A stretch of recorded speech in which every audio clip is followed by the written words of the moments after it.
Punta naman tayo sa mga atletang Pilipino sa sports icon dito sa Philippine Sports Commission. Dahil humigit kumulang na 500,000 pesos ang itatakdang gantimpala sa 7 bagong miyembrong mailuluklok sa Philippine Sports Hall of Fame na bibigyang pugay sa darating na May 20.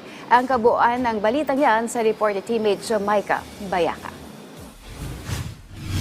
Mula sa orihinal na 200,000 pesos, itinaas na ang insentibo sa 500,000 pesos sa ikalimang batch ng mga inductees ng Philippine Sports Hall of Fame.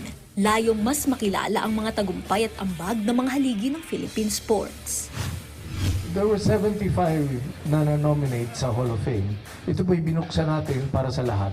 Hindi po ito galing sa nominasyon lang ng PSC. Ito po yung nominasyon na galing sa lahat na nag-submit ng names. And we've gone through the search process. The new incentive for the winners will now be at 500,000 pesos per Hall of Famer. Dati po ito 100,000, so many years ago 200,000. But you know, you're a Hall of Famer. You deserve all the, not just the honor, but of course the recognition.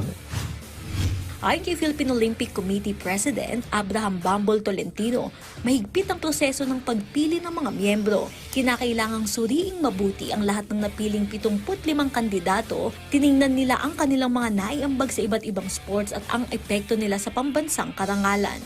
Bagamat marami pa rin karapat-dapat, paliwanag nila na may ilan na hindi pinairal sa Hall of Fame dahil aktibong kompetitor pa at nagsisikap pa rin magtagumpay sa kanilang sports.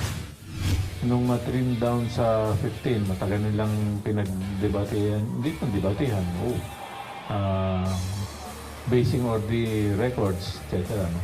Pinasa na sa amin, pinresent na ng PSC kung sino yung 15, then pinasa na sa screening committee, composed of 5 again.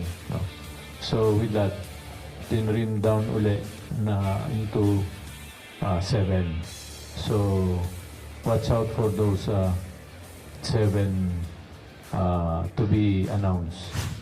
If you are still competing, even if you are deserving already, hindi ka pa po talaga pwede kasi napakalinaw sa batas. That's number 1. Number 2 po, kami po ni President Bambol, we will send a proposal to the House and to the Senate to make sure that, to request that we amend the Hall of Fame law to include other sectors.